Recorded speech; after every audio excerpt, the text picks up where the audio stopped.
Oke, bismillahirrahmanirrahim. Assalamualaikum warahmatullahi wabarakatuh. Selamat pagi, salam sejahtera bagi kita semua. Om Swastiastu, Namo Buddhaya, salam kebajikan. Oke, Bapak Ibu, saya ucapkan terima kasih bagi Bapak Ibu yang sudah berkenan menghadiri kegiatan MRD pagi ini. Jadi hari ini kita akan menyelenggarakan seperti biasa monthly research discussion untuk periode September 2023. Di sini juga sudah hadir ketiga prominent speaker kita. Sebelumnya saya akan sapa dulu, sudah hadir bersama kita Pak Wadir 1, Prof. Setia Pramana. Selamat pagi, Prof. Lagi tengah-tengah Pagi Bu Soba, pagi semua. Habis badminton Bapak Ibu dan double dengan UN ini nyiapkan regional hub. Oke, siap. Terima kasih. Oke, dan sudah hadir bersama kita Kepala Pusat Penelitian dan Pengabdian kepada Masyarakat. Selamat pagi, Pak Ari. Selamat pagi, Bu. Kemudian sudah hadir juga ketiga pembicara kita yang luar biasa. Ada Ibu Rani, Bu Monik, ada Bu Lia. Selamat pagi, Ibu-Ibu semua. Oke, tanpa memperpanjang waktu, kita akan mulai untuk artikel yang pertama ya. Untuk pembicara yang pertama, kami persilahkan kepada Bu Rani Nuraini yang akan mempresentasikan hasil penelitiannya yang berjudul Potensi Big Data AIS ya, AIS untuk mendukung indikator perdagangan. Kami persilahkan kepada Bu Rani. Baik, terima kasih Bu Slova atas waktunya. Sebelumnya saya ucapkan terima kasih juga kepada Kepala PPM Pak Ari Wahyu dan juga Bapak Direktur Profesor Setia Pramana dan juga Bapak Ibu yang sudah hadir di ruang Senat dan juga yang sudah hadir di ruang Zoom. Pada kesempatan kali ini di sini saya bukan ingin membahas mengenai suatu artikel tapi lebih ke sharing knowledge mengenai bagaimana penerapan dari atau pemanfaatan dari Big Data AIS untuk bisa mendukung atau membentuk dari suatu indikator perdagangan. Baik, saya izin untuk share screen. Tidak bisa share screen.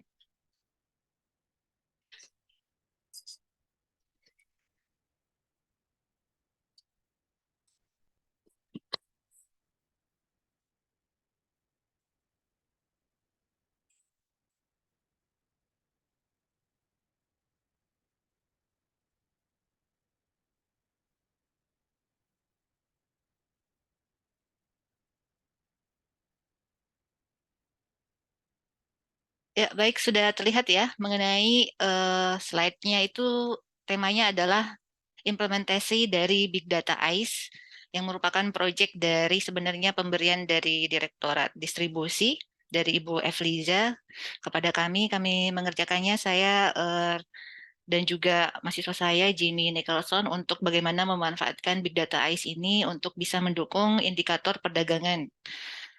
Setidaknya ini merupakan implementasi Big Data untuk beberapa pemanfaatan di sektor-sektor di BPS kita cobakan apakah bisa digunakan atau tidak karena di Indonesia sendiri belum banyak penelitiannya terkait pemanfaatan Big Data AIS ini.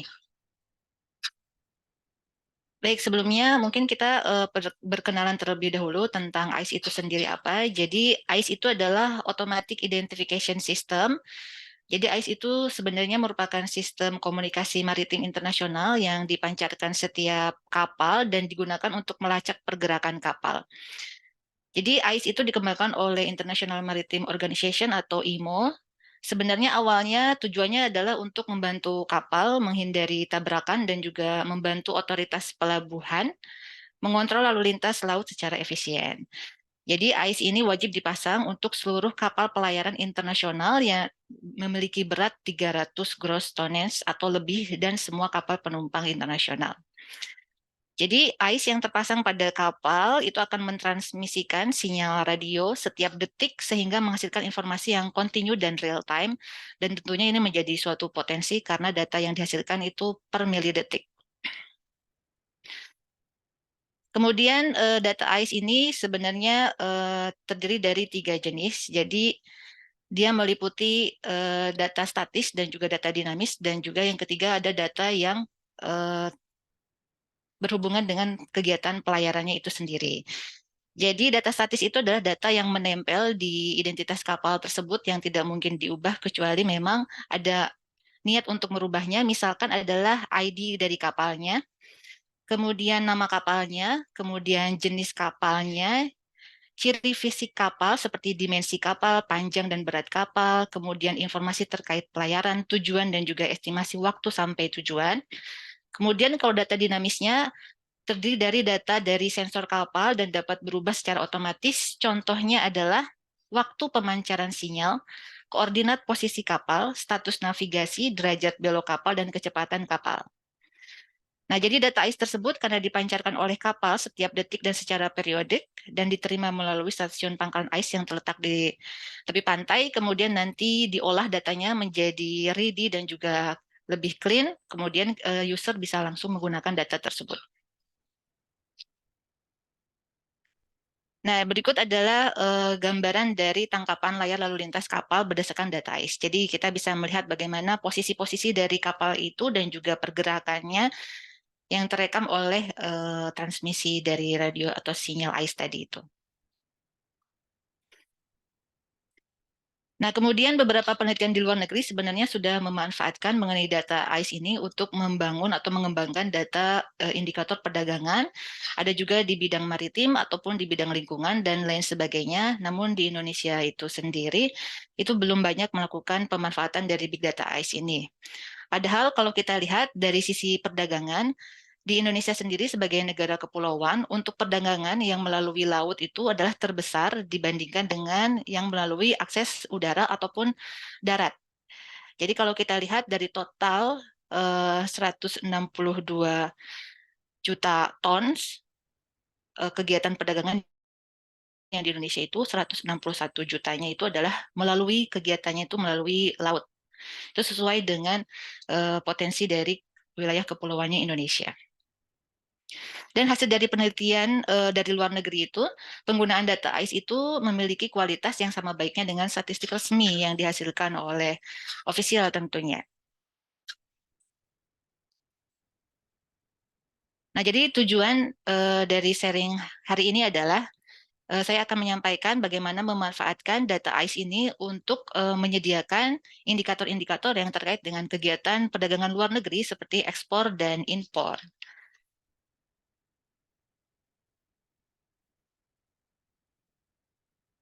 Nah, jadi tantangan dari big data tentunya adalah yang pertama dari sisi menjaga kualitas datanya. Karena kan datanya tentu sangat kompleks dan juga berukuran besar. Bagaimana kita menjaga kualitas data tersebut sehingga bisa menghasilkan data yang paling baik untuk bisa merepresentasikan apa yang mau kita analisa. Contohnya di sini adalah indikator perdagangan. Kemudian juga dari sisi akses. Jadi kalau big data biasanya juga memiliki akses yang sulit untuk menjangkau data tersebut.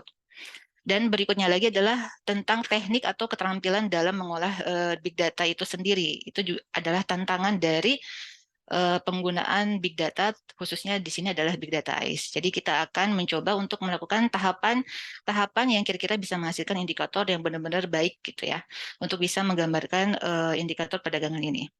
Jadi di paparan kali ini kita akan coba untuk melakukan prediksi atau peramalan tentang nilai ekspor dan impor menggunakan data AIS.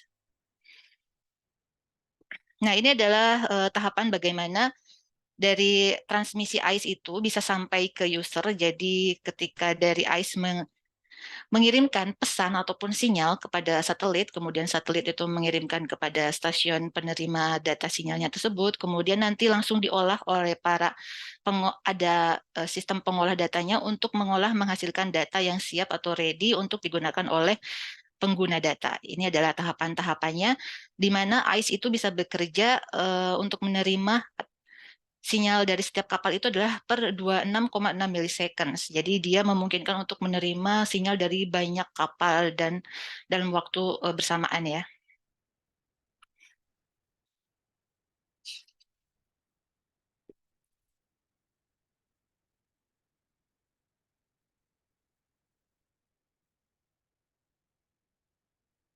Nah, karena tadi tujuannya adalah ingin melakukan prediksi ekspor-impor dengan didukung oleh data AIS, maka kita juga memerlukan data-data lainnya untuk mendukung, yaitu kita memerlukan informasi mengenai Indonesian Bounding Box. Jadi, kapal-kapal yang kita ambil itu bukan semuanya yang ada di dalam data AIS. Jadi kita akan memilih kapal-kapal yang masuk ke dalam wilayah bonding atau wilayah yang berada di sekitar pelabuhan yang tujuan kita, di mana pelabuhan target kita ada sebanyak 123 pelabuhan. 123 pelabuhan itu kita dapatkan dari satu web maritim yang memberikan informasi mengenai pelabuhan-pelabuhan yang ada di Indonesia. Itu diberikan latitude dan longitude-nya. Kemudian nanti kita menentukan dari pelabuhan-pelabuhan tersebut, dari titik pusatnya, berapa jarak untuk yang kita akan cakup, itu namanya bounding box, dan hanya kapal-kapal yang tercakup di situ saja yang akan kita anggap sebagai kapal yang melakukan transaksi atau keluar masuk di wilayah pelabuhan tersebut. Jadi ada bounding box-nya. Kemudian data yang kita kumpulkan, proses perdagangannya dari tahun 2018 sampai 2020. Kemudian dari data AIS itu kita dapatkan sebenarnya ada 35 fitur, tapi kita tidak gunakan semua, kita hanya pilih saja yang terkait dengan perdagangan. Kemudian ada sekitar 661 juta record sebenarnya dari total Desember 2018 sampai 2020 tersebut ya. Nah, itu adalah data kotornya. Nah, tentunya kemudian kita membutuhkan data ekspor impornya sendiri dari data BPS ya. Kita memerlukan nilai dan juga volume. Nilainya dalam bentuk dolar US dan volumenya dalam bentuk kilogram. Datanya, kalau data BPS kan dalam bentuk bulanan ya, sedangkan tadi data AIS itu kita bisa dapatkan per menit. Sedangkan yang BPS dalam bentuk bulanan. Jadi kita nanti bisa melakukan agregasi untuk bisa mendapatkan data bulanannya dari data per menit tadi ya, per 6 menit.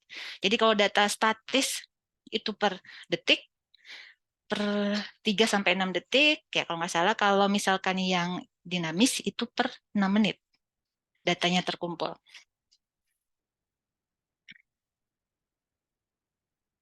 Nah, ini adalah contoh beberapa fitur yang akan kita gunakan dalam melakukan pembentukan indikator perdagangan. Jadi ada MMSI, yaitu nomor ID unik untuk setiap kapalnya. Kemudian ada DTG. DTG itu adalah informasi mengenai tanggal dari kapal-kapal tersebut berada di dalam pelabuhan tersebut. Kemudian ada draft. Draft itu adalah jarak antara permukaan air dengan permukaan kapal yang ada di bawah air. Apa ya namanya ya? Itu adalah namanya draft. Kemudian longitude dan latitude itu adalah posisi dari kapalnya tersebut di laut tersebut atau di pelabuhannya ya. Nah, tadi yang namanya draft itu seperti ini. Jadi adalah jarak antara permukaan airnya dengan permukaan bawah. Itu nanti gunanya adalah untuk menunjukkan apabila terjadi perubahan draft, maka ada perubahan muatan di dalam kapal tersebut. Tentunya kalau kita melakukan ekspor-impor, jika kita impor, mendatangkan ya, berarti ketika datang ke pelabuhan, kita akan membongkar muatannya ke pelabuhan, sehingga harusnya beratnya yang tadinya berat menjadi lebih berkurang, sehingga draftnya juga berubah ketinggiannya dan sebaliknya gitu ya. Untuk yang ekspor yang awalnya adalah tidak berat, harusnya ketika dia memasukkan memuat barang, draftnya menjadi dalam.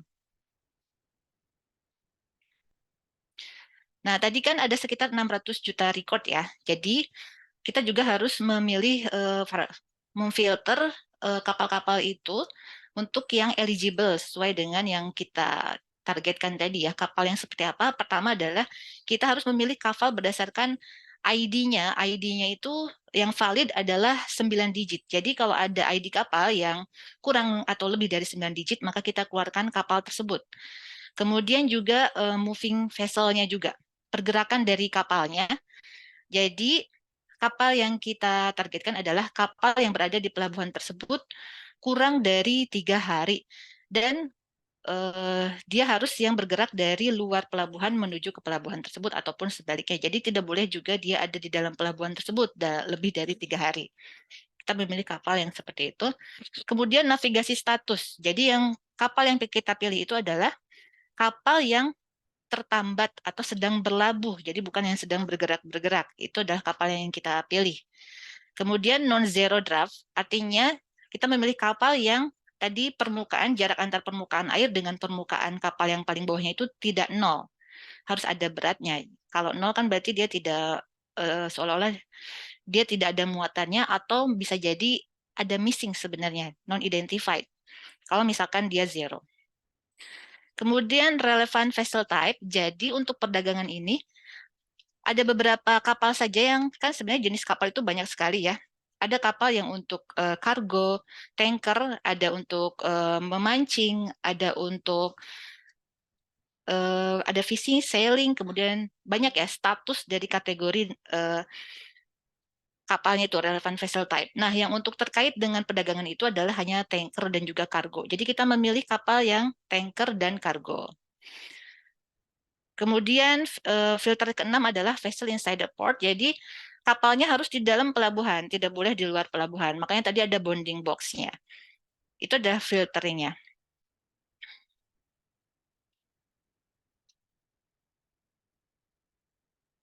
Nah, yang dimaksud dengan bounding box di peta ini adalah yang kotak-kotak.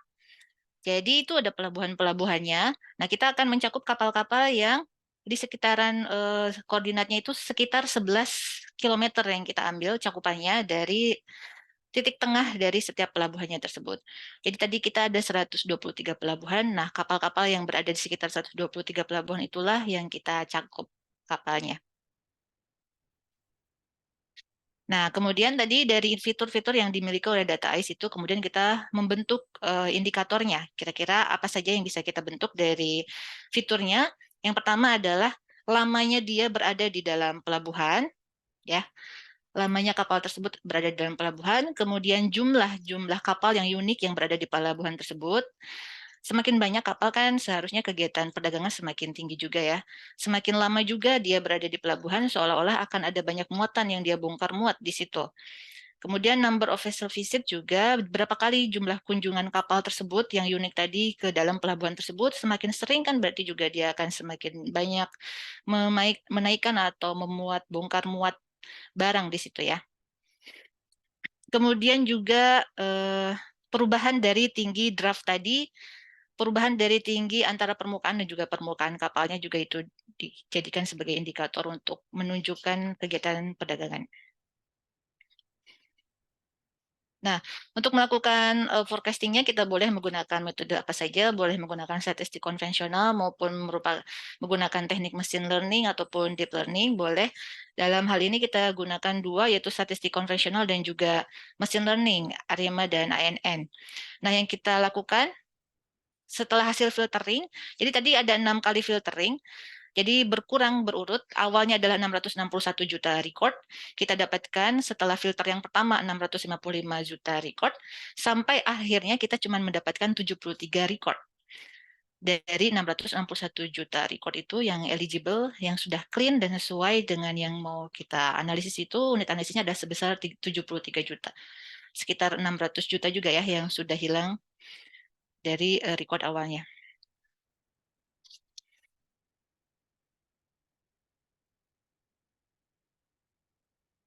Nah, kemudian indikator-indikator tadi kita eksplorasi. Eksplorasi tujuannya untuk mengetahui apakah benar indikator tersebut bisa menggambarkan kegiatan ekspor-impor. Kita bisa lakukan dengan berbagai cara, dengan melihat polanya ataupun melihat korelasinya. Apabila dari eksplorasi tersebut sudah menunjukkan bahwa memang ada kaitannya antara indikator yang kita bentuk dengan kegiatan perdagangannya, berarti kita bisa lanjut ke forecasting-nya. Nah, yang kita lakukan forecastingnya ada 4 kan tadi, ada ekspor dan impor. Ekspornya ada yang nilainya, ada juga yang berupa volumenya. Nah, setiap prediksi itu tentu saja akan menghasilkan metode yang berbeda yang bisa memprediksi dengan baik. Contohnya adalah untuk yang, dan di sini juga tentunya karena setiap metode memiliki parameter, kita juga harus melakukan pencarian optimasi dari parameter setiap metode tersebut. Sehingga setiap nilai export value atau export volume ataupun import value dan import volume itu menghasilkan model-model terbaiknya yang berbeda. Di satu sisi nanti ARIMA yang terbaik, di sisi yang lain ANN yang terbaik ya.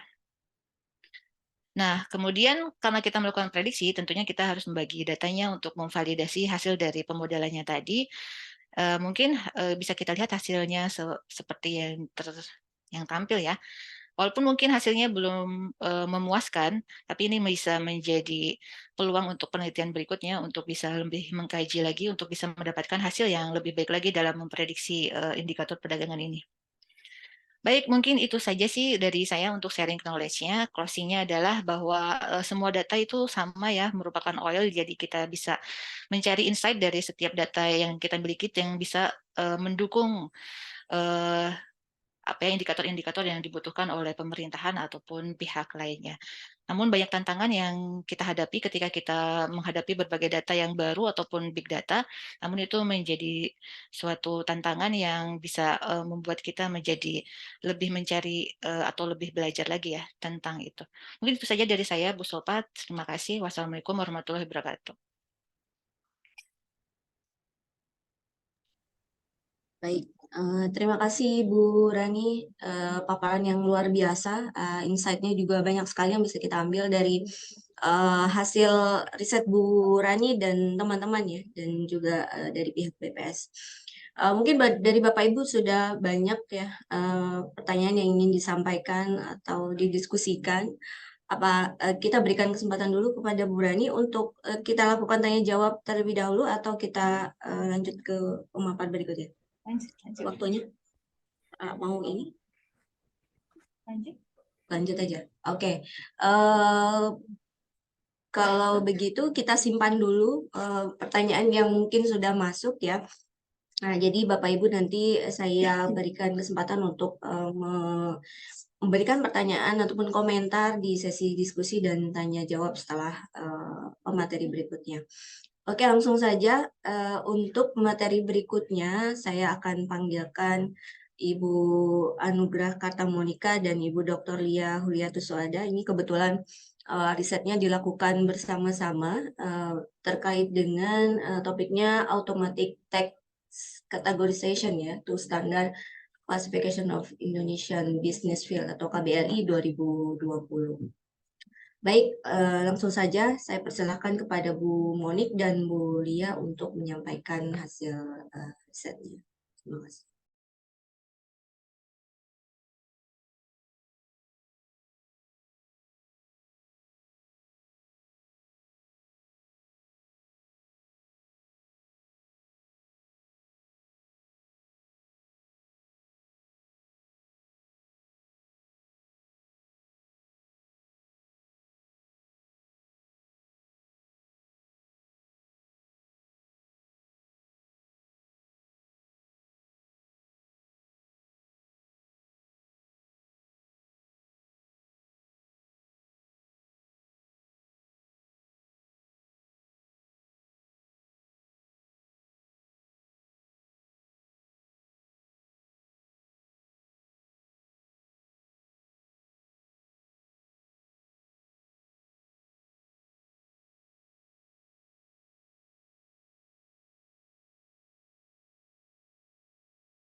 Iya, mohon maaf baru diambil.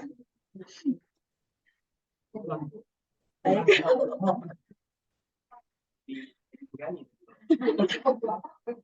Iya, mohon maaf sebelumnya.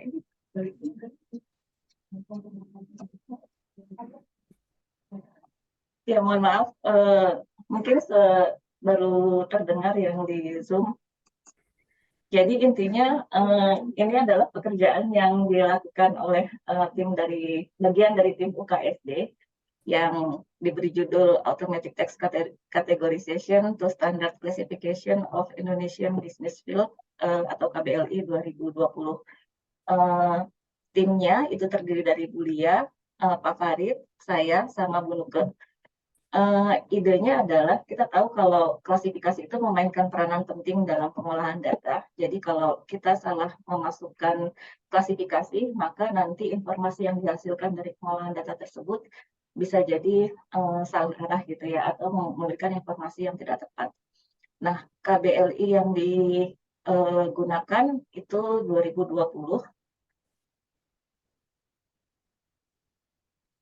Jadi untuk mengelompokkan kegiatan ekonomi itu kita menggunakan KBLI, dan untuk memasukkan kode KBLI ini ke dalam suatu survei itu kita harus hati-hati dalam merencanakan kuesionernya gitu supaya nanti informasi yang diperoleh atau data yang diperoleh dari lapangan itu bisa kita masukkan kode KBLI-nya. Nah, penggunaan pertanyaan terbuka dalam suatu kuesioner ini memang sangat menguntungkan gitu. Namun akan memakan waktu ketika dalam pengolahan karena kita harus memasukkan kode KBLI-nya gitu. Nah, regular survei seperti Sakernas, Susenas, atau survei ekonomi lainnya itu juga menggunakan jenis pertanyaan seperti ini di dalam kuesionernya. Sudah ada aplikasi untuk mengatasi ini yang disebut sebagai Sibaku Mobile. Namun ada kelemahannya, di mana Sibaku Mobile ini dia mengharuskan keywordnya atau kata kuncinya itu harus persis matching gitu ya, harus persis sama. Sehingga ketika kita memasukkan informasi yang tidak persis sama seperti yang ada di dalam database-nya Sibaku, ini ada apa namanya tidak keluar gitu ya kodenya. Riset 3 PKL Polstat STIS ini mempelajari tentang pekerja atau tenaga kerja pariwisata gitu. Jadi ini karakteristiknya kalau industri pariwisata itu adalah aktivitas ekonomi yang terdiri dari beberapa klasifikasi yang ada di dalam KBLI. Sehingga kalau misalnya kita salah memasukkan kode KBLI-nya, maka otomatis kita salah mengklasifikasikan apakah kegiatan ekonomi dari si tenaga kerja tersebut adalah pariwisata atau enggak. Jadi di sini ada tantangan gitu ya, bagaimana caranya supaya respon dari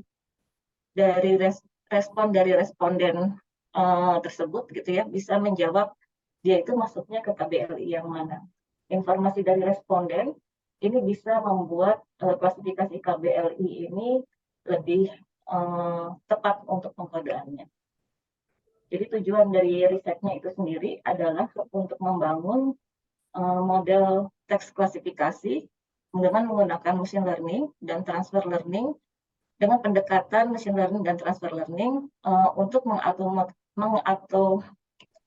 mengotomatisasi kategori KBLI dari aktivitas ekonomi setiap responden melalui respon yang free from text gitu. Ini juga bukan hal yang baru gitu ya, ini sudah banyak dilakukan baik di dalam negeri maupun di luar negeri. Jadi ada Susanto sama Syah et al, ada Aldania sama OO et al. Ini semuanya intinya berusaha mencari model terbaik supaya bisa membuat klasifikasi tersebut tepat gitu dimasukkan ke dalam kodenya. Nah, metodologi yang digunakan ini adalah alur risetnya. Jadi mulai dari pengumpulan data. Jadi kalau riset 3 PKL itu menggunakan KPI dalam surveinya, dan data itu diperoleh dari data survei tersebut. Kemudian dilakukan text pre-processing yang terdiri dari scaffolding, cleaning, stemming, tokenisasi. Lalu kemudian di-split, jadi data ini di-split supaya kita bisa menggunakan data yang benar-benar bisa dimasukkan ke dalam modelnya. Di sini ada data training, data validation, ini satu kelompok, kemudian ada data testing untuk menguji dari modelnya. Lalu untuk modelingnya sendiri, nanti ada modeling, kemudian setelah menggunakan data testing itu menjadi model yang kita gunakan, dan kita lakukan evaluasi dengan mengukur akurasi, presisi, recall, dan F1 score-nya. Nah, ini bentuk kuesioner yang digunakan oleh riset 3 PKL, jadi kita menggunakan data riset 3 PKL yang temanya adalah tentang tenaga kerja di industri pariwisata. Yang di kotak itu adalah data yang kita gunakan. Jadi karena tenaga kerja di industri pariwisata, berarti ada dua pendekatan yang kita gunakan. Yang pertama, mengenai lapangan usaha saat ini, juga lapangan usaha 3 tahun yang lalu. Kita mengukur dia bekerja di industri pariwisata itu hingga 3 tahun sebelumnya. Gitu. Ya, untuk tekniknya, mengenai metodologinya, ini sudah ada pakar dari UN, Bu Lia. Silakan Bu Lia, waktu dan tempat dipersilakan. Spesialisasi. Oke, terima kasih. Tes. Gimana? Suaranya udah masuk belum? Oke, mungkin balik sedikit ya ke yang sebelumnya. Nah, yang ini, jadi sebenarnya datanya tuh tidak memang apa ya, bukan tidak sengaja. Jadi sengaja memanfaatkan hasil riset 3 PKL kemarin yang kemudian kita jadikan dataset gitu. Jadi ini kan sayang gitu ya, ternyata pada saat listing itu, pada saat listing di riset 3 itu mengumpulkan deskripsi pekerjaannya apa, kemudian kode KBLI-nya apa. Tapi mungkin di sini kode KBLI-nya hanya sampai ABC-nya saja gitu, jadi tidak sampai detail dia kode KBLI yang 5 digitnya. Hanya sampai ini kode KBLI-nya adalah A, kemudian ini B, C, dan seterusnya. Tapi kan karena dia hasil dari listing, dan itu untuk per anggota rumah tangga gitu kan, jadi lumayan banyak nih kita yang bisa dapatkan gitu untuk sebagai dataset. Jadi sebagai langkah awal untuk membuat datasetnya, untuk mengelompokkan KBLI tadi dari yang teks deskripsi pekerjaan. Oke. Kemudian untuk datanya sendiri tadi dibagi menjadi data training, validation, dan testing. Untuk data trainingnya 80%, validation 10%, dan data testing 10%. Kemudian untuk text preprocessing-nya, kalau di machine learning kita pakai scaffolding, kemudian menghilangkan karakter yang tidak dibutuhkan seperti tanda baca, spasi ekstra ya di cleaning, kemudian stemming, menghilangkan imbuhan, kemudian di tokenisasi. Itu kalau yang di machine learning. Tapi kalau yang di transfer learning-nya, karena memang kita memanfaatkan model yang sudah belajar sebelumnya dari teks yang begitu banyak, memang teks processing-nya berbeda gitu. Jadi kalau yang transfer learning kita hanya pakai scaffolding saja, kemudian cleaning yang punctuation tadi. Untuk feature extraction-nya, kalau yang machine learning kita pakai TF-IDF, kemudian kalau yang transfer learning-nya sesuai dengan model yang kita gunakan, yaitu karena kita pakainya Indobird, maka feature extraction-nya kita pakai bird embedding. Di sini ada ilustrasi preprocessing-nya ya, misalnya di sini initial text-nya seperti ini. Kebetulan kayaknya karena hasil dari KP-nya itu, kebetulan karena hasil dari KP-nya itu memang menyimpannya kapital semua gitu ya.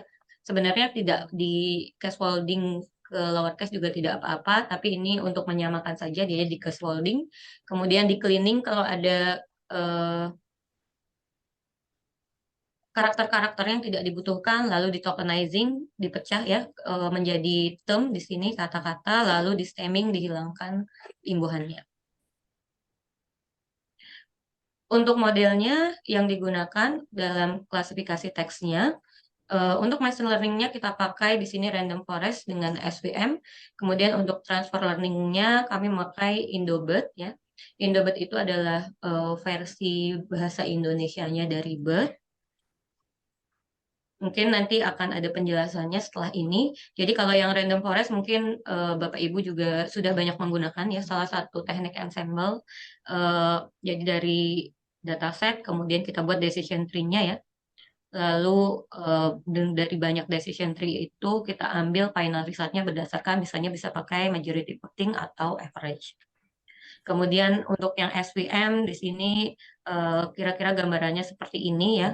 Dari dataset yang ada, kemudian kita mencoba memisahkan menjadi kelas-kelas berdasarkan distribusi datanya tadi dengan memanfaatkan yang istilahnya hyperplane.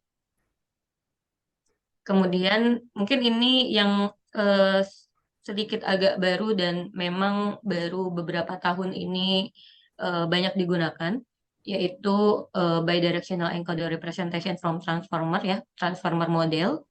Nah, untuk BERT ini kalau dari katanya sendiri kan bidirectional ya, dari dua arah gitu. Jadi memang memanfaatkan dari arah kanan dan kiri sesuai dengan bahasa itu sendiri sebenarnya konteksnya bisa kita ambil baik dari kanan maupun dari kiri gitu. Nah, untuk BERT itu modelnya sebenarnya adalah pre-training, jadi di training terlebih dahulu dengan tidak dengan label, jadi ini adalah n-label text, jadi memanfaatkan sebenarnya simpel di sini. Jadi istilahnya mass language model. Mass itu adalah kita mencoba menghilangkan beberapa kata, kita ganti dengan mass, kemudian di training untuk memprediksi si mass itu tuh sebenarnya kata apa. Makanya itu kan sebenarnya unsupervised ya. Jadi kita nggak butuh label data untuk mentraining seperti itu. Itu dilakukan pre-training, nanti setelah dilakukan pre-training ini, dilakukan fine-tuning. Fine-tuningnya itu maksudnya adalah menyesuaikan model yang tadi sudah di-training dengan data yang banyak itu, dengan downstream task. Misalnya di sini untuk melakukan NER, kemudian untuk melakukan close code itu untuk question answer, gitu. Jadi apapun task selanjutnya nanti bisa disesuaikan, hanya tinggal melatih kembali atau fine tuning dengan dataset yang mungkin sebenarnya lebih kecil tapi ada labelnya. Nah, apa bedanya sebenarnya si BERT ini dibandingkan dengan yang lain gitu ya. Jadi kalau dilihat dari inputnya sendiri di sini, inputnya itu bukan hanya token embeddingnya saja, tapi juga dia menambahkan segmen embedding. Jadi bisa memisahkan kalimat, misalnya ini kalimat pertama, kalimat kedua, atau kalimat title, kemudian kalimat abstraknya misalnya. Nah, si segmen embedding ini untuk memisahkan itu. Kemudian ada lagi position embedding. Position embedding ini adalah untuk menangkap dia sebenarnya kata keberapa posisinya. Misalnya ini mulai dari 0, 1, 2, dan seterusnya.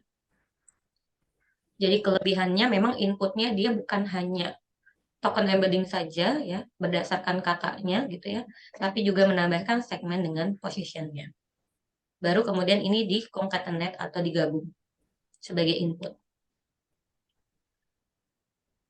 Kemudian apa bedanya BERT dengan Indobird? Nah, kalau BERT itu sebenarnya di trainingnya dengan korpus atau dokumen berbahasa Inggris di sini, dia pakai book corpus dengan English Wikipedia. Sedangkan kalau Indobird ini memang di training dengan dokumen atau teks berbahasa Indonesia ya, yang dikumpulkan dari banyak source seperti sosial media, blog, news, website. Kalau detailnya sebenarnya di sini dataset apa saja yang dipakai gitu ya. Nanti bisa lebih detail dilihat di papernya Indobird. Oke, kemudian masuk ke result and discussion.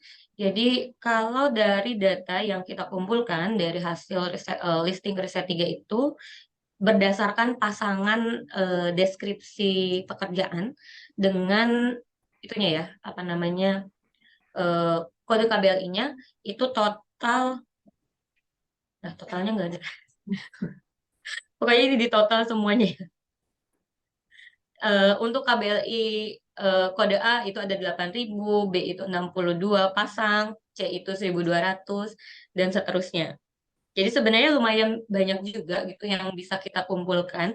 Hanya memang komposisinya untuk setiap kategori itu kan berbeda-beda dan ternyata ada beberapa kategori yang sedikit gitu. Misalnya di sini B itu cuma ada 62 pasang. Sementara ada kategori yang memang banyak gitu ya. Di sini misalnya A ada 8.000-an. Nah, bagaimana kita mencoba memfine tuning Indobot yang tadi, gitu ya? Kan kita mencoba menyesuaikan model Indobot yang sudah dilatih sebelumnya dengan dataset berbahasa Indonesia yang besar itu dengan tugas kita yaitu untuk mengklasifikasikan deskripsi pekerjaan menjadi kode KBLI. Nah, di sini kita bisa lihat ya, jadi inputnya misalnya seperti ini, petani sayur di ladang sendiri gitu ya. Nah, kalau dilihat untuk tokenisasinya sendiri sebenarnya dia bukan berdasarkan term gitu, bukan memotong berdasarkan kata, tapi subword. Sini misalnya petani dan seterusnya. Kemudian di sini ada token embedding ya, segment embedding, position embedding. Di sini segment embeddingnya sama gitu ya, semua. Karena memang kita tidak memisahkan yang tadi itu, tidak ada kebutuhan itu. Hanya kalau position embedding jelas dia mengikuti dengan urutan katanya. Dan lalu dimasukkan ke transformer layer untuk mendapatkan ini adalah konteks representation-nya yang keluar dari modelnya. Kemudian yang kita ambil itu sebenarnya adalah top hanya yang bagian depan CLS ini.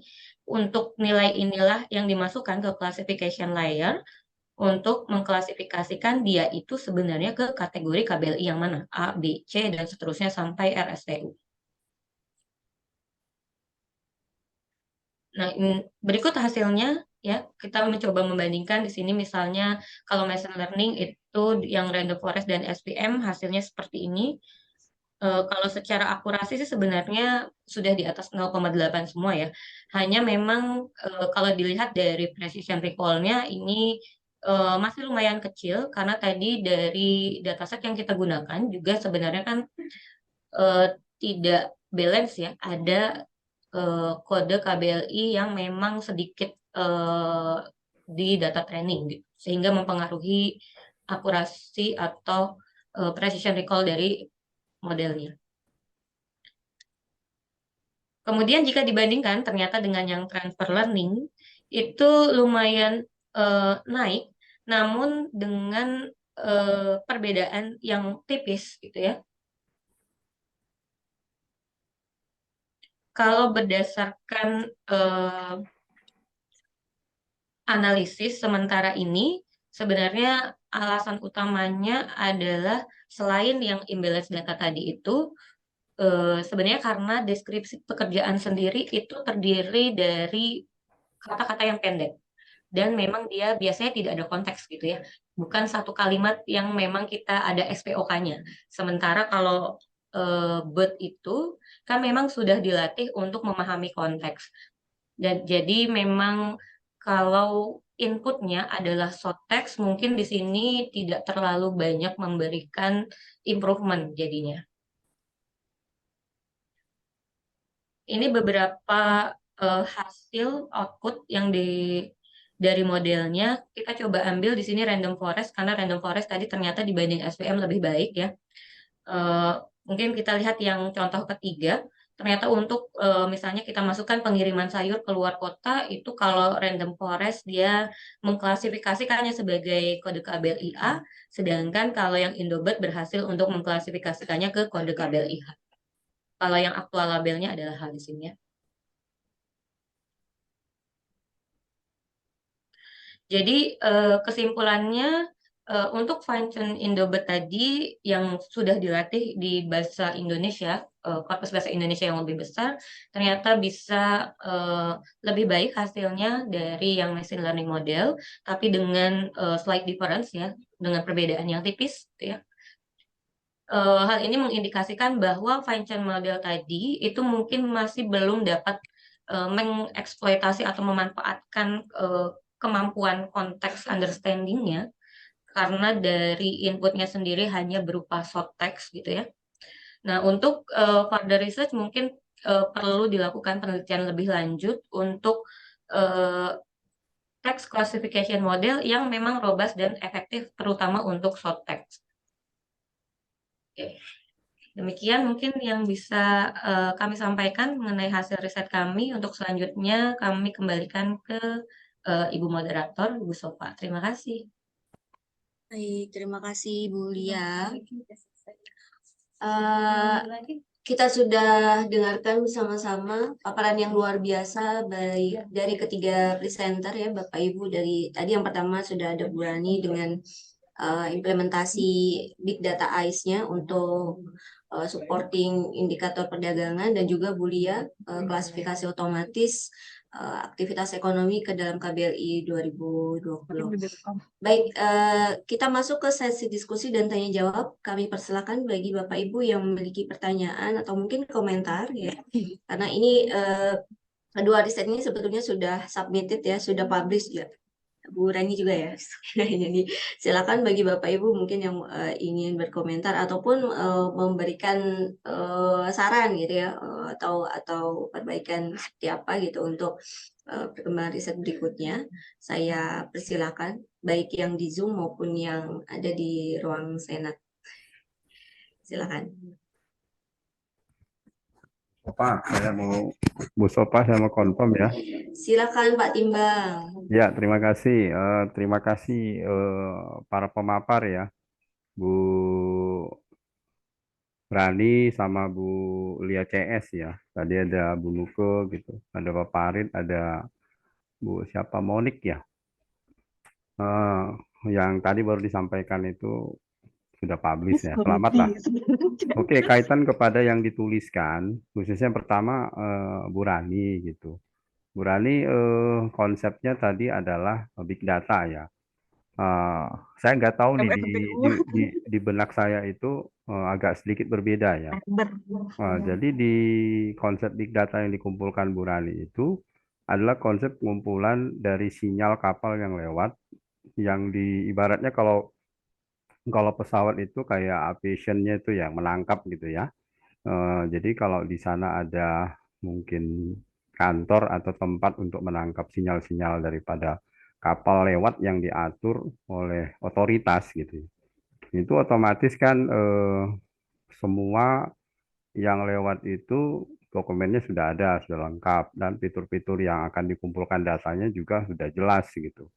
Dalam arti kata, file-file data yang akan kita kumpulkan itu memang sudah kelihatan gitu. Misalnya bobotnya, jenisnya, dan lain sebagainya. Beda dengan konsep big data yang saya tahu agak sedikit lain ya. Memang sih dari sisi pertama kecepatan pengumpulannya ya diakuin, terus besar gitu. Tapi dari konsep yang apa namanya tadi, konsep apa ya, keberagamannya gitu ya. Jadi kalau menurut saya sih data yang data apa tadi istilahnya, data ICE ya yang dikumpulkan itu sebenarnya sih seperti konvensional saja. Hanya konsep pengumpulan datanya by elektronik gitu. Yang dari dunia yang kita kumpulkan secara tertulis dengan yang tidak tertulis, kan sudah jelas yang ditanyakan itu apa. Beratnya, terus kedalamannya, itu menurut saya sih sebenarnya data yang data ICE yang modern gitu. Jadi yang artinya pengumpulannya udah modern. Jadi bergeser dari konsep manual ke konsep yang apa namanya, konsep yang tadi tradisional. Itu yang pertama confirm saya. Terus yang berarti kan dalam benak saya ini nggak tahu nih ya, itu kan benak saya ya. Artinya saya konsep pengumpulannya bukan big data, tapi pengumpulan yang lebih modern gitu. Karena sudah jelas yang dikumpulkan itu apa gitu. Yang pertama tadi ya salah satu poinnya adalah kedalaman daripada kapal tadi itu di air. Jadi kok semakin berat, ya memang pasti bobotnya makin banyak gitu. Hanya memang yang ingin saya confirm nih ke Bu Rani, apakah bisa diinikan ya? Karena di dalam konsep lalu lintas kapal itu ilegal-ilegal itu kan banyak. Sekalipun kapal-kapal itu berbendera negara yang resmi gitu. Istilahnya barang yang atau muatan yang dibawa itu apakah terdetek untuk yang si apa namanya yang si otoritas tadi. Kayaknya tidak tahu yang di dalam itu kan bisa aja ilegal atau orang-orang diselundupkan kan nggak tahu. Nah, tapi kalau dikumpulkan BPS itu datanya jelas, yaitu dari yang dikumpulkan di Bea Cukai sana, udah jelas dia ada dokumen resminya jenisnya apa. Jadi itu bisa boleh dikata bisa dipertanggungjawabkan ya by dokumen gitu. Nah, kalau yang ini kan tadi nggak tahu nih dari lalu lintas kapal aja melihat ini melihat ini. Nah, itu yang kalau kelihatan dari model dasarnya memang agak agak bias ya. Tapi jadi exercise sih mungkin mungkin oke lah ya, namanya exercise kan kita ngembangin, nggak boleh kita resisten juga sama yang baru-baru gitu. Artinya dari pola gambar tadi itu berarti hasil pemodelan diberikan dengan apa namanya aktual data yang diberikan, kalau kita pakai sebagai suatu penarikan keputusan itu memang jadi sedikit berbahaya karena agak jauh ya kalau saya lihat tadi modelnya. Tapi sebagai exercise untuk penelitian berikutnya mungkin itu luar biasa lah, bagus gitu ya. Karena kecepatan perubahan data tadi. Nah, itu yang untuk Bu Rani saya confirm saja. Mungkin nanti sedikit diberikan penjelasan lah ya.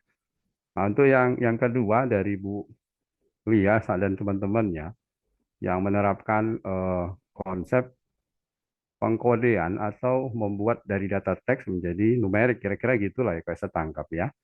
Jadi yang teksnya tadi itu contohnya petani apa gitu ya, terus itu di KLB nanti berkode apa yang kemudian dinumerikan sehingga bisa memberikan suatu kumpulan data.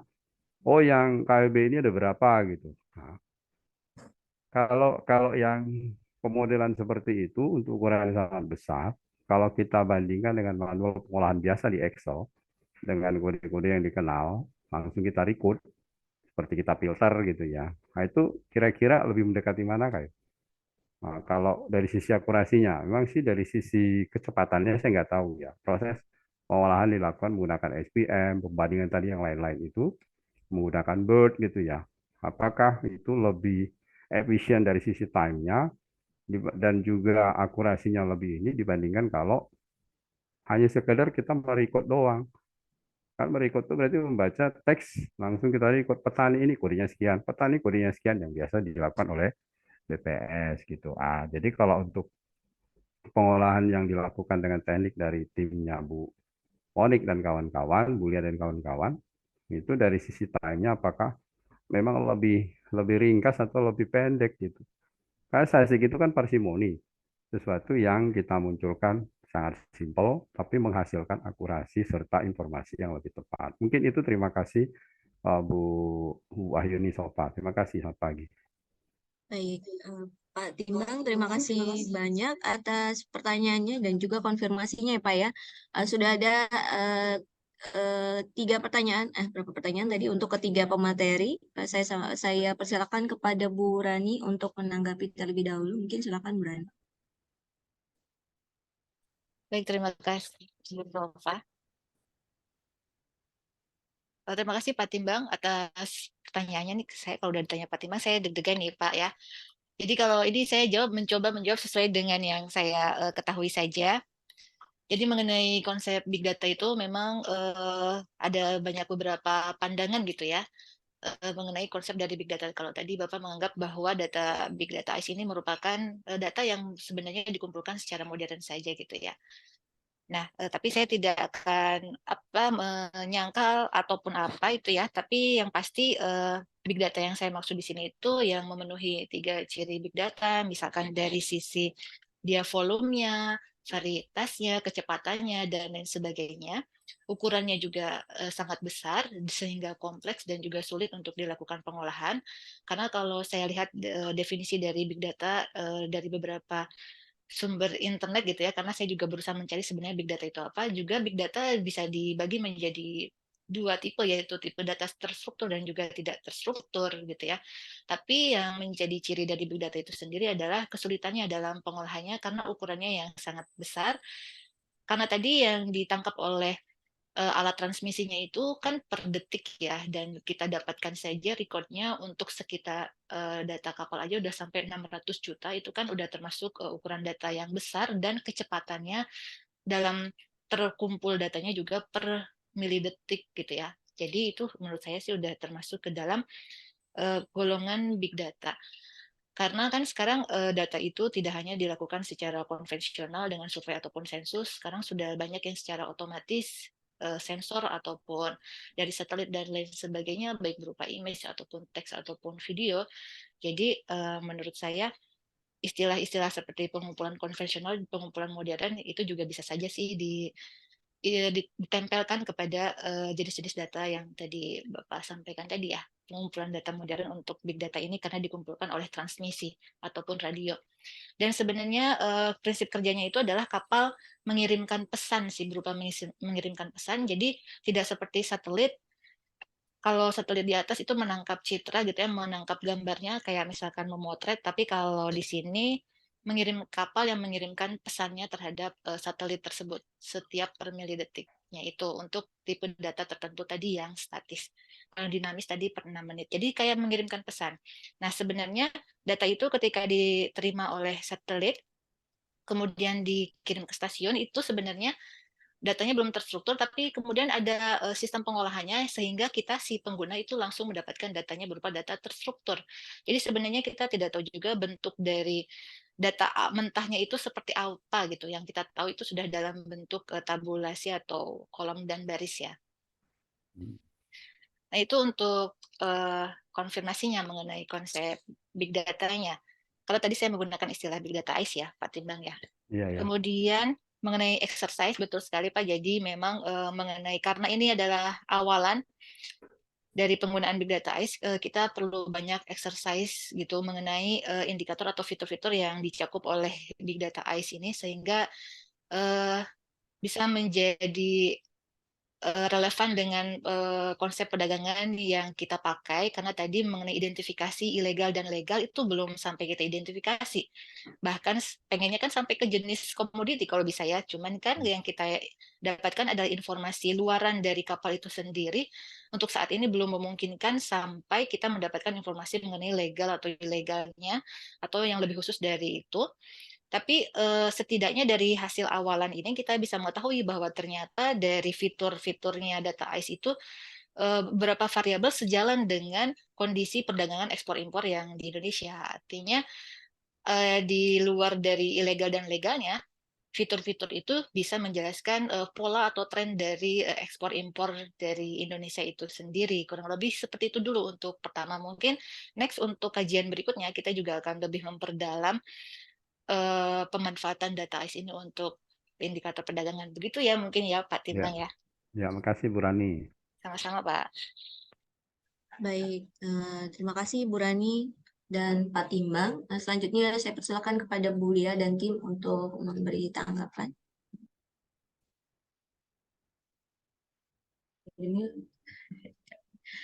Terima kasih banyak Pak Timbang atas pertanyaannya. Mungkin ini saya coba tampilkan ilustrasinya gitu ya agar terbayang gitu ya. Jadi memang kalau secara manualnya kita kan bisa ya mengkodekan sendiri gitu. Hanya kan ketika kita melakukan pengkodean itu otomatis yang bisa mengkodekan adalah orang yang memang sudah memiliki pengetahuan tentang itu. Jadi misalnya biasanya dia sudah pelatihan dulu, atau kalau saya sendiri pun sebenarnya tidak hafal untuk semua kode KBLI ini dari A sampai RSTU ini. Jadi kalau diminta untuk mengklasifikasikan gitu ya, mengkodekan itu dari peternak kambing itu misalnya A, kemudian buruh tani di sawah itu A, untuk semua ini mungkin saya tidak hafal gitu ya untuk detailnya, tapi nah sebenarnya bisa kita melihat buku panduannya atau buku pedomannya. Nah, jadi memang latar belakangnya di situ karena ketika kita mau mengkodekan itu membutuhkan pengetahuan orang-orang untuk membantu orang-orang yang memang kesulitan dalam mengklasifikasikan sendiri itu, maka dibuatlah kalau si baku itu kan sebenarnya untuk membantu itu ya. Ketika kita mencari suatu pekerjaan tertentu, nanti di eh, aplikasi si baku itu dia akan mengeluarkan kode KBLI-nya yang terkait itu. Hanya kelemahannya kan dia harus exact matching. Jadi kalau misalnya kita tulis peternak kambing gitu, ya memang kalau di situ tidak ada, ternyata di database-nya adanya peternak kerbau gitu ya, yang nggak muncul peternak kambingnya. Gitu. Jadi text classification ini tujuannya adalah untuk membantu proses pencarian dari teks itu agar mempermudah pengkodean otomatisnya tidak harus selalu dengan kata yang persis sama dengan yang ada di database, tapi kita sudah latih dulu. Ya misalnya peternak kambing, peternak kerbau, peternak ayam, yaitu adalah agriculture, gitu. Ya pokoknya kategori A. Mungkin seperti itu kali ya Pak. Ya, Bu Lia, kalau itu sudah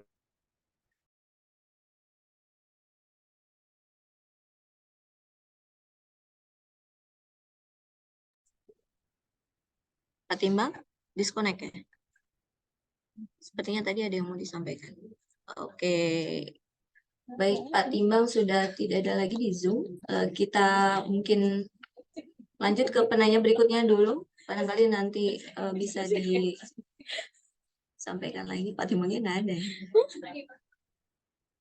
Oke, selamat datang kembali Pak Timbang. Diulang. Maaf keputus ya, saya nggak tahu tiba-tiba nggak kelihatan gitu. Oke, nggak apa-apa. Silakan Pak. Konfirmasi yang dari Bu Lia tadi, Bu Lia itu dengan teman-teman timnya udah mungkin pernah memeriksa ketepatan klasifikasi saat dikode oleh komputer dengan dikode oleh ahli. Misal Bu Moni kan ahli tuh KBLI dari timnya gitu. Apakah pernah dilakukan pengecekan gitu ketepatannya berapa persen gitu? Sehingga meyakinkan, lebih meyakinkan sih itu sudah oke lah ya. Maksudnya lebih meyakinkan bahwa kekurangan-kekurangan tadi itu bisa terjawab gitu. Nah, saya hanya khawatir gini aja, kalau pengkodean itu tidak ini, khawatirnya dari komputer tadi itu bisa mengklasifikasikan dan memberi informasi yang agak miss gitu ya. Jadi istilahnya itu keliru lah gitu ya. Nah, itu aja sih confirm confirm yang saya lihat dari proses tadi. Makanya saya tanyakan kalau dengan manual berapa persen, ternyata itu untuk khalayak umum ya, bukan untuk BPS, tapi untuk khalayak umum yang ingin tahu pengkodean berdasarkan si baku tadi. Ya, sehingga dia tahu kode-kode itu berapa. Tapi udah pernah ini nggak di cross check ketepatan klasifikasi dari pengkodean komputer yang dilakukan dengan ahlinya. Mungkin kan Bu Monik ahli seperti itu. Nah, itu aja konfirmasi saya, Bu.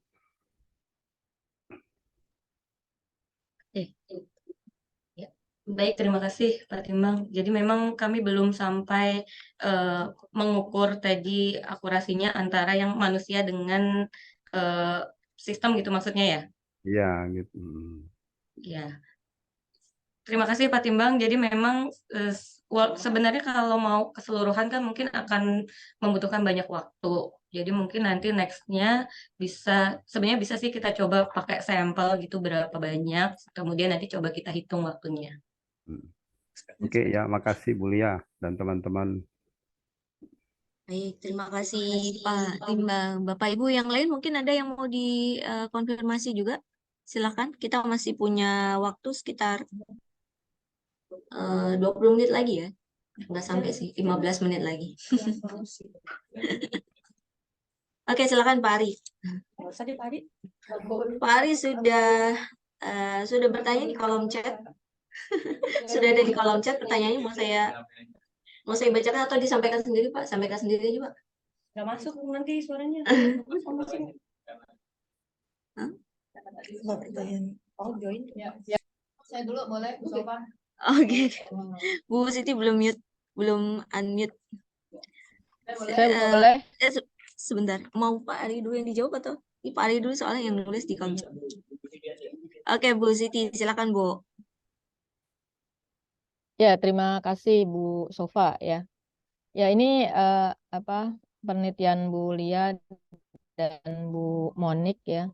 Sebetulnya mirip dengan skripsi yang pernah dikerjakan oleh mahasiswa. Saya lupa angkatan berapa pada waktu itu, pembimbingnya kalau nggak salah Pak Setia ya. Tonda kalau nggak salah ya. Nah itu itu adalah menggunakan pengkodean KBLI dan KBJI-nya Sakernas gitu kan ya. Nah mungkin, tapi saya nggak tahu nih, saya juga lagi tanya apakah itu masih dipakai atau enggak ya. Nah terus, mungkin ini kan, ini tadi saya tanya ya, ternyata pengkodean di Sakernas itu juga sekarang ini masih manual gitu ya. Nah ya mungkin bisa di ya ditawarkan atau entah gimana gitu ya, atau mencoba memakai data Sakernas yang sudah ada deskripsi eh, jenis pekerjaan ataupun lapangan usaha yang berupa deskripsi, kemudian ada juga yang sudah berupa kode gitu ya. Dan itu pastinya lebih bervariasi ya dibandingkan kemarin dari data ini ya PKL ya kemarin ya. Nah, saya rasa itu mungkin ya, saya nggak tahu nanti ketika misalnya jadi, kan ini kan mungkin manfaatnya nanti kalau dia berupa aplikasi gitu. Bagaimana membantu percepatan pengkodean gitu oleh pengawas ataupun pengkodean secara eh, otomatis gitu. Nah, saya rasa sih itu terima kasih. Saya kembalikan ke Bu Sofa. Baik, terima kasih Bu Siti. Silahkan Bu Lia dan tim untuk menanggapi. Oke, baik. Terima kasih Bu Siti. Jadi memang penelitian ini tuh sebenarnya bukan sudah sering gitu ya untuk mencoba mengkategorikan untuk KBLI atau KBJI dan lainnya. Eh, Mengenai datasetnya yang Sakarnas tadi, sebenarnya kalau saya tanya saat ini itu, walaupun memang dikumpulkan dan ada di kuesionernya misalnya, tapi di KP-nya itu tidak di entry gitu Bu. Jadi kita juga mau mendapatkan itu sebagai dataset yang untuk kita latih itu sulit. Makanya kemarin ketika di riset 3, kemudian ada kuesioner listing yang untuk deskripsi pekerjaan dan kode KBLI-nya, itu saya langsung request untuk KP-nya minta disimpan. Karena biasanya itu memang tidak disimpan, hanya yang penting ditanyakan, kemudian untuk membantu pencacah, dia bisa mengklasifikasikan kode KBRI-nya apa, kode KBRI-nya saja gitu yang di-entry di KP-nya misalnya. Nah, itu juga sebenarnya jadi kesulitan untuk kami mengembangkan ini ke depannya gitu. Kalau memang datasetnya sendiri nggak ada, otomatis kan kita nggak bisa learning ya dari data yang ada. Mungkin seperti itu Bu Siti. Terima kasih. Ya, kenapa ya Bu Lia. Tapi kalau kalau saya dapat data Sakernas itu ada tuh deskripsinya, deskripsi kegiatan apa yang dilakukan, kemudian lapangan pekerjaan. Tapi memang sudah berupa dataset ya. Ini ya dalam hal ini sih masih apa bentuk SPSS gitu ya. Mungkin bisa tuh buat apa? Buat data training atau apa yang lebih bervariasi lah gitu, lebih banyak gitu. Itu sih. Oke, baik. Terima kasih Bu Siti.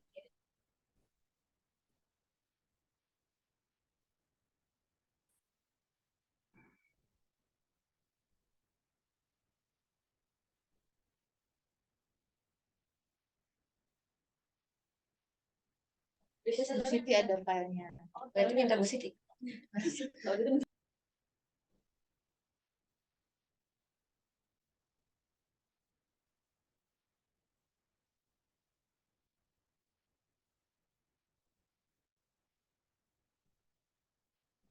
Oke, kita lanjutkan. Mungkin sudah ada 2 pertanyaan dari Pak Ari untuk Bu Rani dan Bu Monik nih.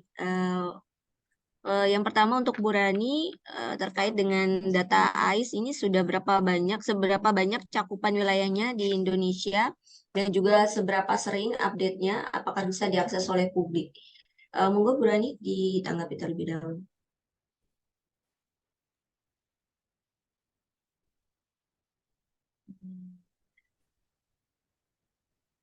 Udah unmute belum? Udah ya. Baik, terima kasih Pak Ari pertanyaannya.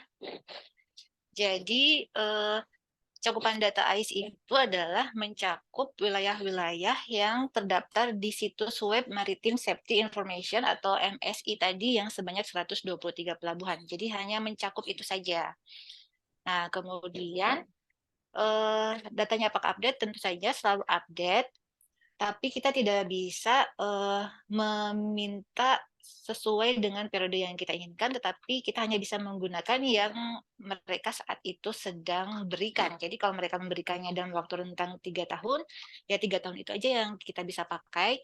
Jadi kan sebenarnya mereka udah menggunakan data AIS itu udah lama sekali, tapi mereka tidak memberikan dari awal sampai terkini, tapi per tahun sekarang ke belakang mungkin 3 atau 4 tahun gitu ya. Itu rentang waktunya yang diberikan oleh mereka, dan biasanya fiturnya juga berubah-berubah setiap saat. Mungkin pada tahun ini yang diberikan ada berapa fitur, besoknya akan bertambah atau berkurang. Itu juga kita tidak bisa request. Jadi harus sesuai dengan yang UN berikan. Untuk aksesnya itu kita menggunakan platform Global UN, jadi kita harus memiliki akun khusus untuk bisa mengakses, dan kita tidak bisa mendownload datanya. Kita hanya mengolah saja di platform yang mereka miliki itu gitu. Dan mereka juga sudah memandu bagaimana untuk mengolah, mengambil data dan lain sebagainya ya, untuk memfilter dan lain sebagainya itu. Jadi mengaksesnya secara daring menggunakan akun khusus yang kita harus ajukan dulu ke mereka, ke UN itu. Mungkin itu untuk tanggapan pertanyaannya Pak Haji Busofa. Baik, terima kasih Bu Rani. Selanjutnya mungkin pertanyaan berikutnya untuk Bu Monik ini. Jadi apakah memungkinkan hasil automatic classification ini di follow up ke dalam bentuk aplikasi atau yang berbasis web gitu? Ya, terima kasih atas pertanyaannya Pak Ari. Memang tujuannya ke arah sini gitu ya. Tapi awalnya idenya itu sebenarnya untuk pekerjaan ini, untuk paper ini tuh asalnya dari speech to text, terus kemudian baru teksnya dikodein gitu. Cuman karena datanya kan nggak ada kalau yang dari rekaman gitu. Text to speech to text, speech to text, text to code gitu. Jadinya kalau bisa sih yang paling memungkinkan untuk awal-awal adalah dimasukkan dulu ke KPI-nya. Nah, jadi nanti ketika si enumeratornya itu memasukkan kata-katanya gitu ke dalam KPI-nya, terus langsung diolah gitu. Itu yang paling dekat gitu ya kalau untuk ini. Cuman kalau dimasukkan dengan ketikan, kalau pakai KPI kan agak ribet. Jadi kalau misalkan dengan rekaman suara rekaman seperti yang aplikasi Bigtain itu dari speech to text-nya itu, terus langsung masukin ke kodenya gitu. Idenya sih seperti itu. Tapi kalau masalah efisiensinya ya masih memang belum, antar metode aja belum diukur gitu ya, apalagi dengan manusia seperti tadi yang disampaikan. Ya, Biar banyak. Dicicil gitu. Gitu Pak Ari. Tapi ini memang tujuannya ke arah sini. Oke, baik. Masih ada waktu Bapak Ibu, sekitar 5-7 menit lagi. Barangkali ada yang mau dikonfirmasi kembali.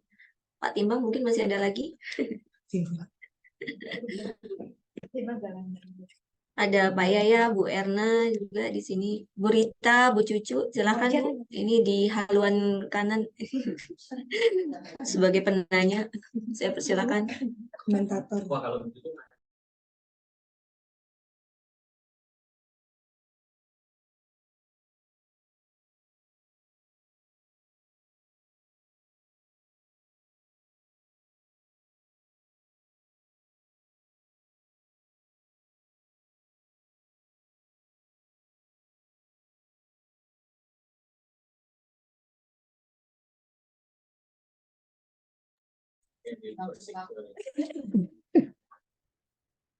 Baik, mohon izin Bapak Ibu, saya ingin bertanya ya.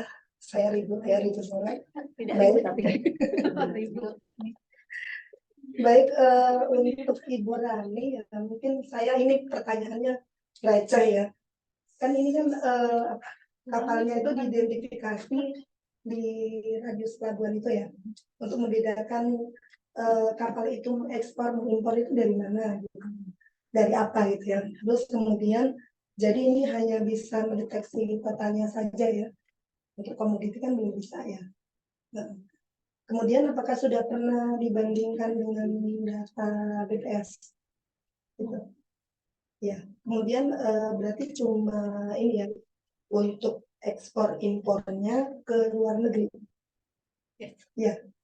Nah, cara mendeteksinya gimana gitu. Tadi kan hanya di ini ya, radius pelabuhan kita tahunya itu dari luar negeri itu atau menuju ke luar negeri bagaimana. Kemudian untuk kelompoknya Bu Monik ya dan tim di sini kan saya lihat ada ini ya apa ya aplikasi yang dari Kementerian Investasi kalau nggak salah ya. Punya BPS. Oh itu punya BPS. BPS. Oh saya nggak tahu. Si baku kan? Si baku. Jadi ini bedanya kalau punyanya Bu Monik itu terintegrasi dengan kuesionernya apa dengan apa capinya gitu ya. Belum nyampe cita-cita. Enggak ya. Yang di itu di PKL-nya. Oh belum. Oh belum diaplikasikan. Oh ya. Oh berarti itu ya langsung apa? Kita ngasih misalkan apa ya? Dalam bentuk suara. Iya. Oh itu masih ini. Belum. Oh belum, ini prakteknya baru bikin modelnya. Oh bikin modelnya. Jadi identifikasinya itu dari kita ngetik ya. Ya, udah dijawab. Oh seperti itu. Ya saya kira tadi itu bedanya kalau yang di apa dari ini ya tadi saya lihat kayaknya di apa Kementerian Investasi itu ada kan dia ngetik teksnya terus nanti keluar KBLI-nya gitu sampai kayaknya lebih dari 2 digit kalau nggak salah sampai 5 digit. Dulu saya juga pakai itu gitu untuk identifikasi KBLI gitu. Tapi exact matching kan Mbak? Maksudnya kalau kata-katanya harus persis. Harus persis. Kalau ini enggak, bedanya enggak. Oh gitu. Oh iya. Peternak ayam. Iya biar tahu bedanya gitu maksudnya dengan yang sudah ada. Ya. Ya mungkin itu aja sih. Terima kasih.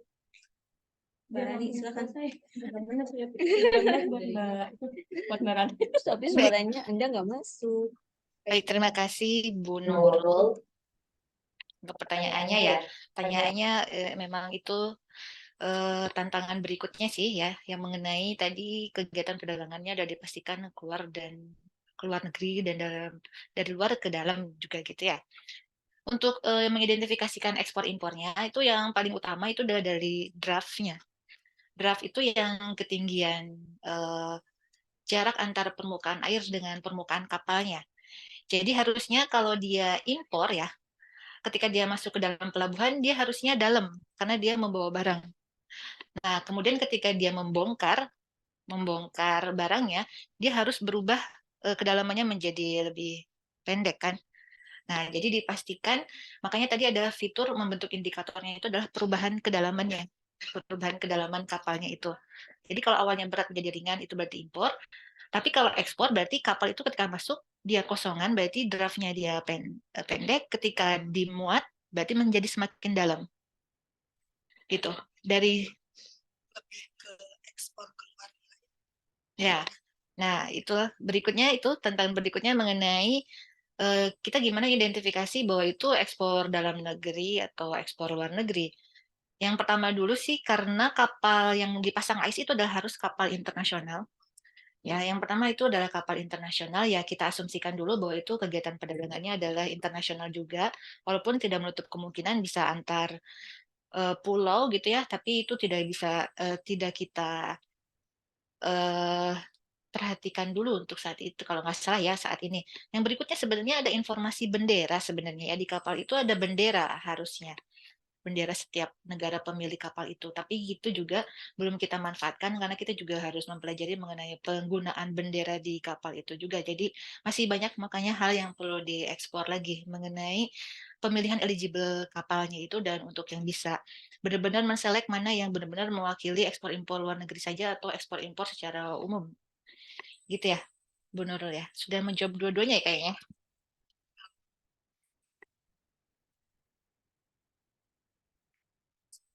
Udah dua itu tadi. Oh ya, sudah. Jadi tadi kita menggunakan juga data bulanan dari BPS. Karena tujuannya adalah untuk memprediksi, jadi kita perlu untuk Y-nya milik BPS itu. Ya, jadi Y-nya yang milik BPS, kemudian fitur-fitur X-nya kita menggunakan data ICE-nya. Gitu. Dan tadi terpilihlah fitur-fitur yang bisa memberikan hasil yang sangat mendekati dengan nilai-nilai BPS itu. Iya.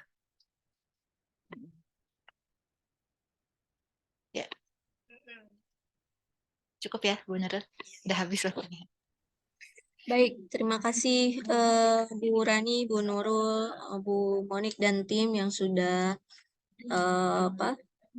sharing dan juga berpartisipasi dalam diskusi. Menarik sekali Bapak Ibu topik hari ini ya. Sayangnya waktu kita sudah habis, namun sebelum saya tutup mungkin Pak Ari ada yang mau disampaikan mungkin Pak terkait kegiatan penelitian, monggo Pak Ari.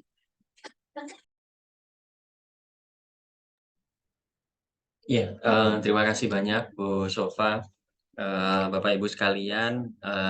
Terima kasih banyak atas kehadirannya pada kesempatan rutin kita ya, Monthly Research Discussion hari ini. Topiknya sangat menarik, dan terima kasih juga untuk seluruh Bapak Ibu yang sudah menyempatkan untuk berpartisipasi aktif nih, Pak Timbang. Terima kasih banyak.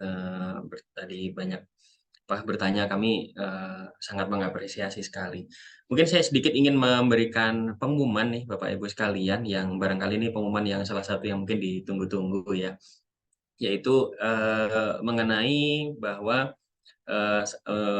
untuk saat ini, untuk tahun anggaran 2023 ini ya, anggaran untuk jurnal ilmiah dan juga seminar ya, seminar internasional maupun seminar nasional yang bereputasi ya, itu masih cukup banyak nih Bapak Ibu sekalian, sehingga kami dari Pusat Penelitian dan Pengabdian pada Masyarakat mengundang ya partisipasi dari Bapak Ibu sekalian untuk mensubmit karya penelitiannya baik yang perorangan individu maupun juga yang melalui unit kajian seperti tadi beberapa yang dicontohkan oleh tim UKSD ya, unit kajian sains data. Jadi dipersilahkan kami membuka kesempatan yang seluas-luasnya kepada Bapak Ibu sekalian untuk melakukan submission dan nanti melakukan reimburse ya biaya penelitian berupa submission ke jurnal maupun ke seminar internasional. Demikian ya, karena kita sudah di bulan September ya, di bulan September, akhir bulan September, saya rasa ini adalah kesempatan yang berharga ya bagi Bapak Ibu sekalian. Kami mengundang sekali lagi ya untuk memanfaatkan artinya alokasi anggaran untuk penelitian baik jurnal maupun seminar internasional ini yang masih bisa dimanfaatkan. Oke, mungkin demikian yang bisa sedikit saya sampaikan ya, Bu Sofa dan Bapak Ibu sekalian. Terima kasih banyak untuk partisipasinya. Assalamualaikum warahmatullahi wabarakatuh. Wah, ini ada Pak Robert bertanya, silakan. Iya. Terima kasih Pak Ari. Senang sekali dapat informasi dari Pak Ari tadi, kita berkesempatan untuk submit paper ke jurnal internasional bereputasi. Nah, kalau misalkan maksud saya ingin bertanya berapa platform yang disediakan oleh kampus sehingga kita bisa submit ke jurnal yang open access gitu Pak. Karena kan ada juga yang open access yang harganya memang 30-an juta gitu ya. Nah, apakah ini juga difasilitasi oleh kampus atau yang harganya sekian nih, jadi biar kita bisa menyesuaikan jenis jurnalnya gitu yang kita submit. Terima kasih Pak Ari.